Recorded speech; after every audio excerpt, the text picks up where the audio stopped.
Thank you very much for coming. I will need paper to talk. Okay.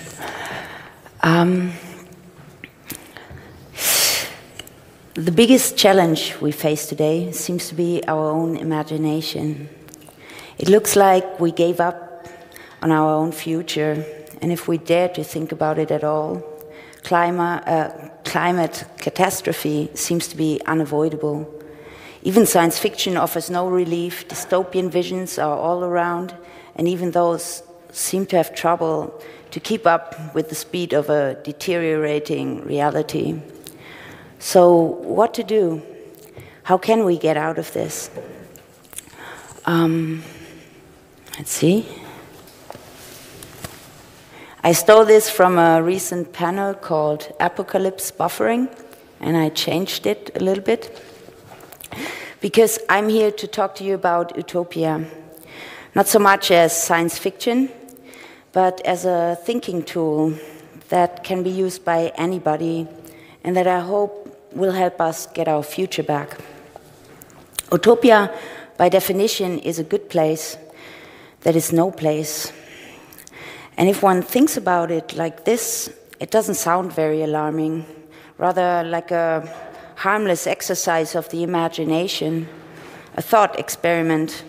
Yet today, a lot of people believe that, even if maybe naive and useless, that such imaginary exploration of difference, if taken seriously, will always and inevitably lead to disaster.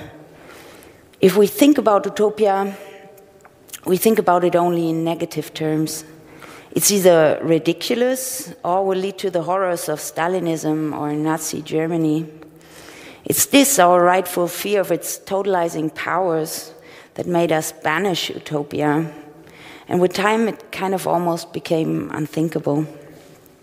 But what if being unable to think it has also made us blind to see it, to recognize Utopia? What if, nameless and hidden from our view, it still controls the world? A world which seems to be quickly changing into a bad place for people everywhere. What if we have been trapped by what we fear?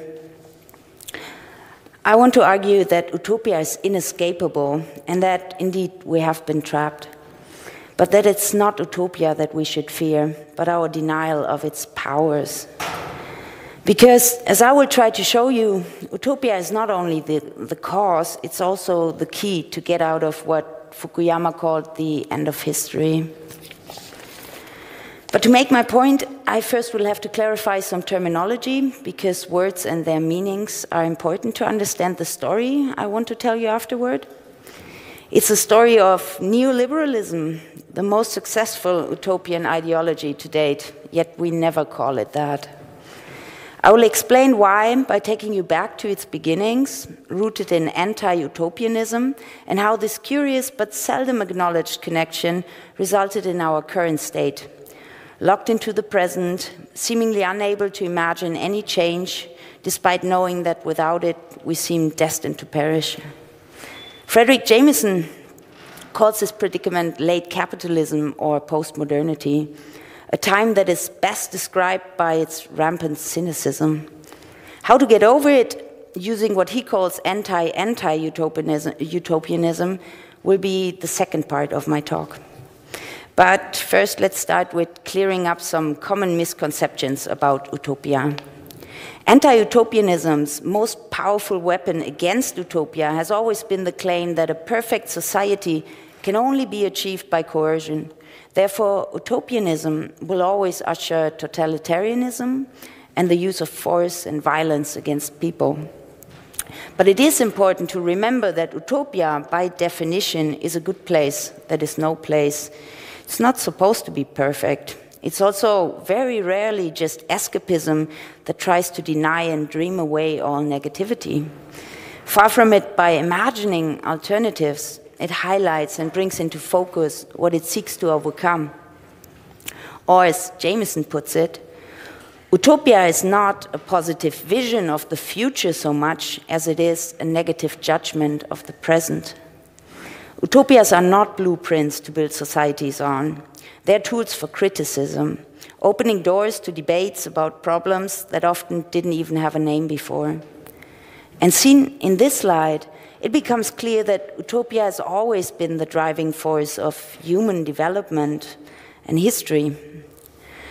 The fact that it is haunted by reversals into its dark side or dystopia only helps to underscore that the utopian impulse is a process, a self-correcting, critical mechanism that aims for better rather than a perfect world. There's one more thing. The difference between anti-utopia and dystopia. Those two terms often get conflated, but there is a distinction between them, and it's really important. According to Lehman-Tower-Sargent, dystopias are imagined by their authors to be societies substantially worse than the ones they are living in.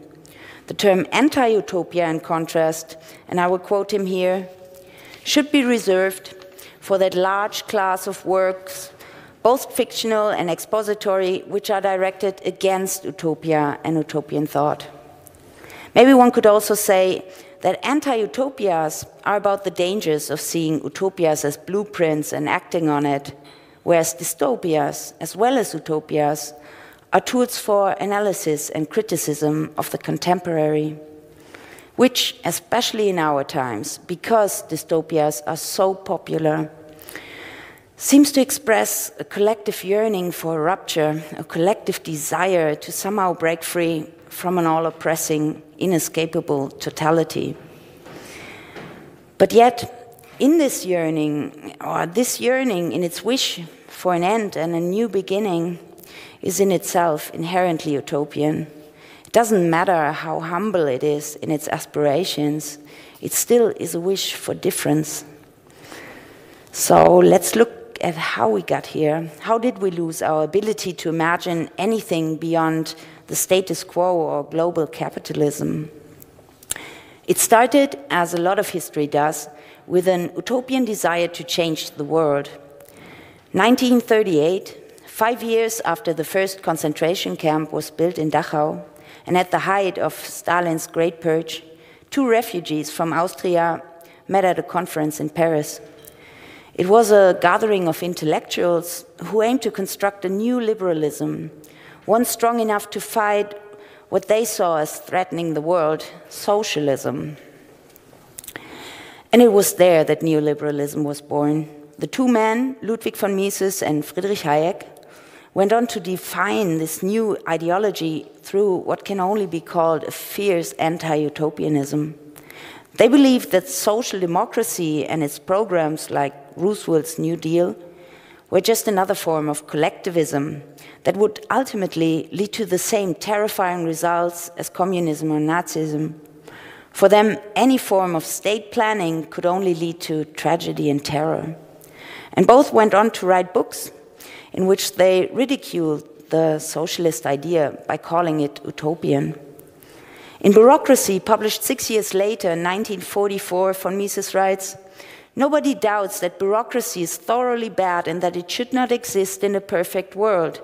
And therefore, socialist utopias are entirely impracticable and must result not only in impoverishment for all, but in the disintegration of social cooperation in chaos." That same year, Hayek's book, The Road to Serfdom, was published too. It dedicated a whole chapter to attacking utopian thought and argued that socialism, by destroying individual freedom, must always lead to dictatorship. He concludes this chapter with, "To those who have watched the transition from socialism to fascism at close quarters, the connection between the two systems is obvious. The realization of the socialist program means the destruction of freedom. Democratic socialism, the great utopia of the last few generations, is simply not achievable." But during those times, their anti-utopianism was still at the margins of political thought. Or as George Monbiot writes, "It was still a time when governments tried to achieve social outcomes without embarrassment. Not only in the US, but most of Western Europe, full employment and poverty relief were common goals and pursued by developing new public services paid for by high taxes on the rich. It was another economist, John Maynard Keynes, whose policies and ideas were on the rise and became widely adopted. Keynes rejected neoclassical economics, which claimed that the free market would naturally establish full employment if unfettered by the government. It was an older utopian idea, and Keynes replaced it with his own. Having witnessed the hardships of the Great Depression, his general theory stated that the economy could stay trapped in a high state of unemployment if the government didn't help boost consumption or investment. He argued that state intervention was necessary, and he went as far as to recommend that governments should spend money on these interventions, even if they didn't have it. That was a radical idea, which Robert Reich later proposed may have saved capitalism.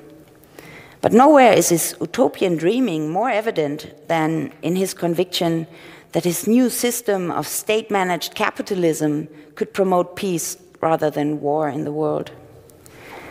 And even though the ideas of Hayek and von Mises stayed at the margins for decades to come, the very rich immediately identified the new theory as a promise of freedom from government regulation and those hated taxes.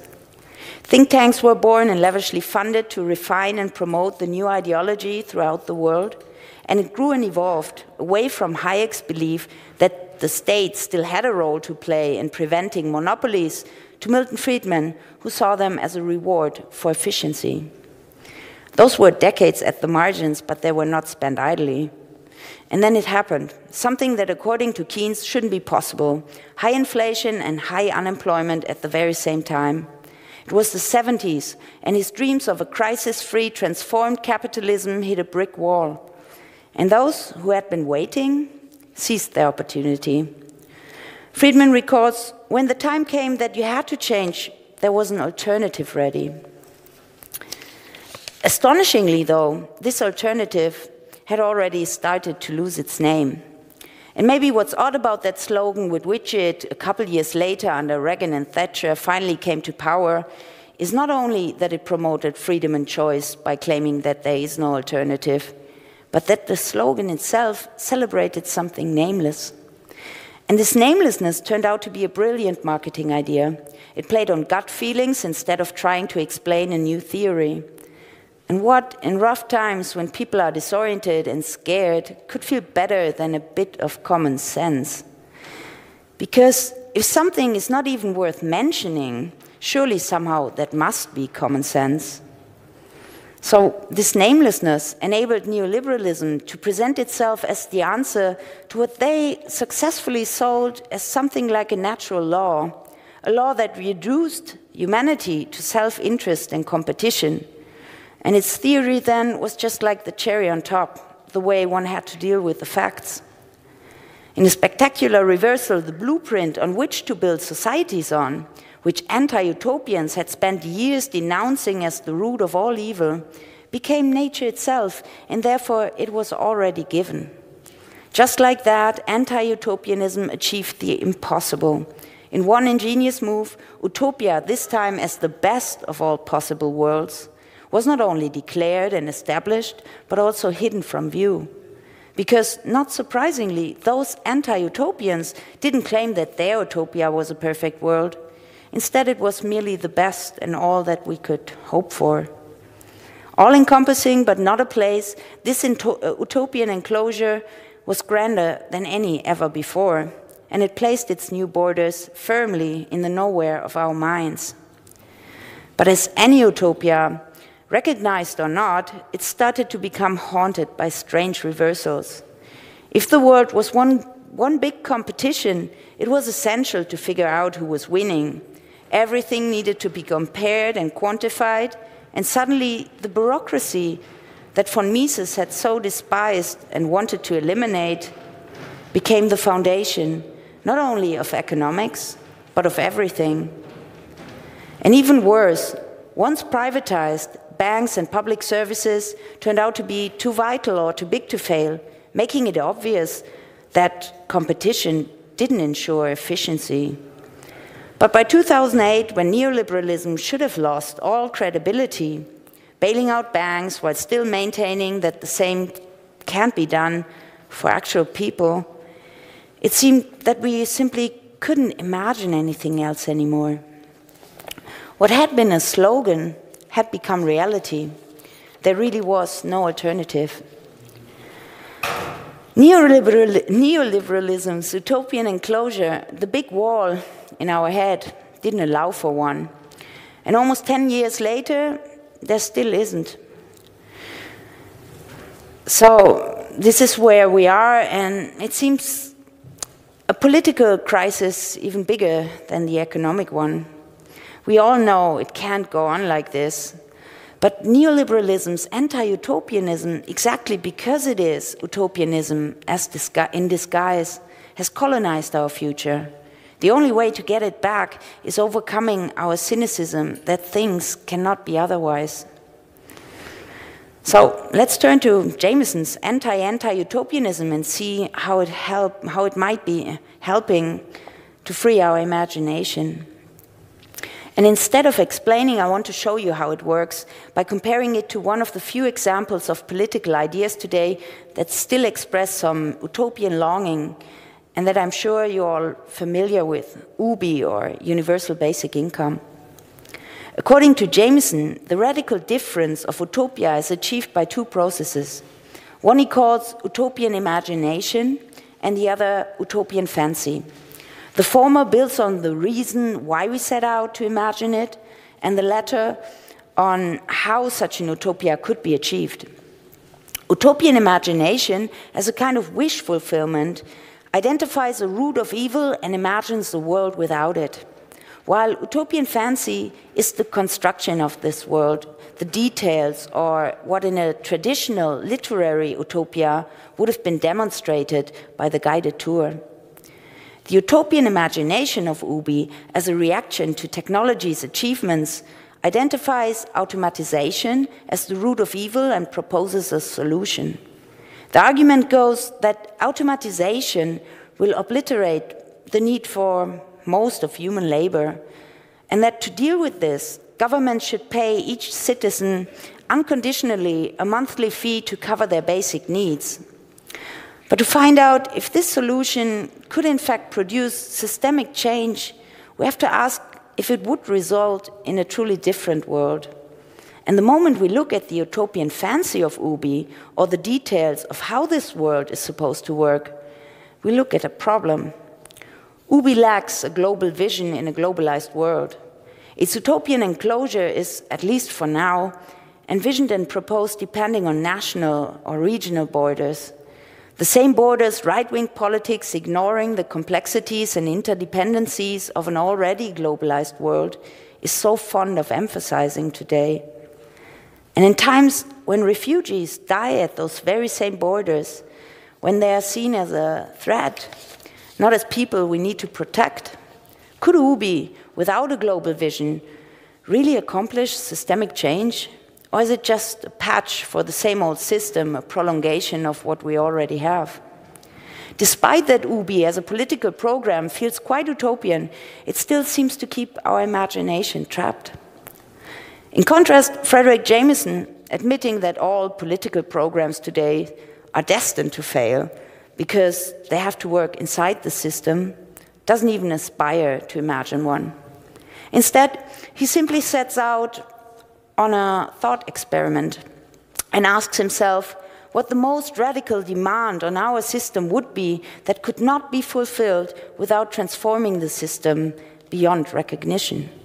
And he comes up with an old answer: full employment. As economists will frankly admit, capitalism runs on profits and eternal growth and needs its masses of the unemployed to keep inflation low. If workers weren't threatened by cheaper unemployed competition, they would start to demand fair share of those profits. And therefore, full employment would no doubt transform the system radically.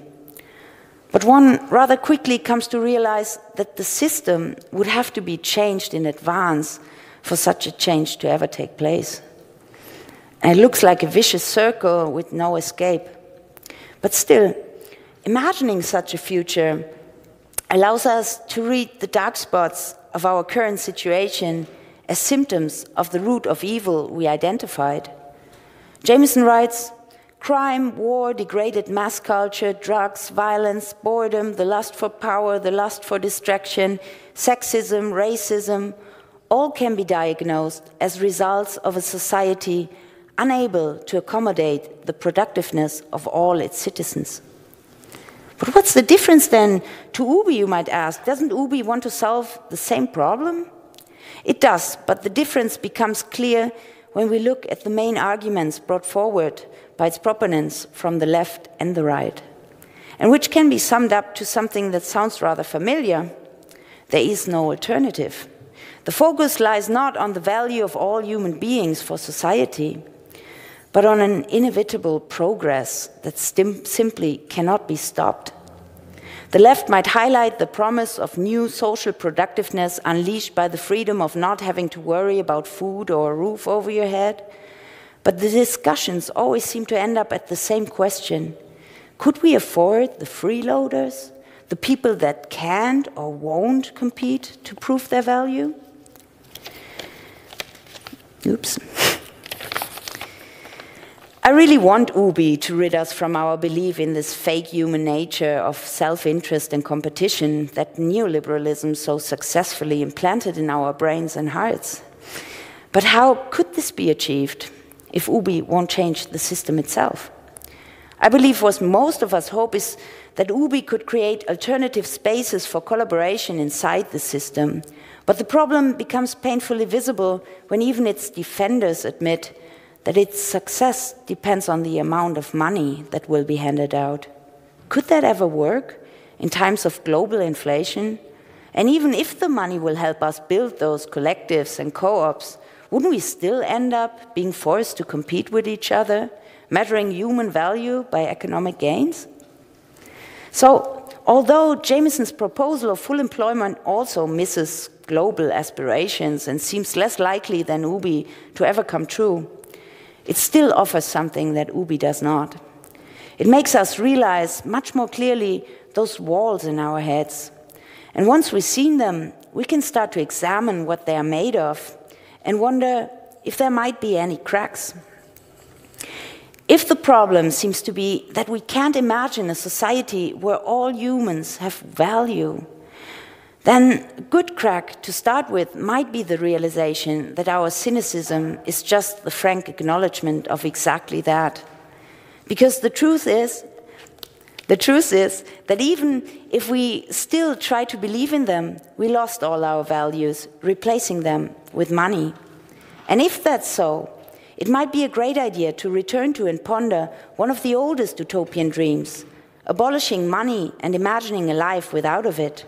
Because even if seemingly impossible, the mere thought experiment of it not only brings immediate aesthetic relief, but unmasks all kinds of individual and social relationships that have been disguised by the abstraction of value through money. Imagining a world without it makes visible the immense, often already unpaid human collaboration on which even our system rests. And instead of the deadlock that a supposed human nature based on competition used to create, the utopian impulse finally is released to imagine other forms of being. What Jameson anti-anti-Utopianism proposes is that the answer to our conviction that there is no alternative is the utopian form itself, not by offering a blueprint or a plan, but by insisting that difference is possible and that the break is necessary. In our times, where we are at the stage of massive protests and demonstrations, but without any conception of how a globalized transformation might proceed, where we want to act, but we don't know how, and where any political program currently offered only fuels our cynicism, our state of mind might be best reflected by Utopia's radical break from reality. Its former weakness, lack of agency and plans for working political transition paradoxically now turn into a power, forcing us to concentrate on and to think the break itself. Anti-Utopianism does not offer immediate solutions for the problems of our globalized world, but it also isn't cynicism or capitulation and hopelessness. Instead, much stronger than any rhetoric about the future of our children ever could, it helps us see what keeps us locked in the present and locates the fear of losing the future directly within ourselves. It's grasping and rattling the bars of our cage in an intense spiritual preparation for an impossible future that yet has to arrive. We may feel helpless and we don't have a plan, but we do have power. The system of money-making and profits may not need us to believe in it, but it still needs us to believe in its eternal permanence. Thank you.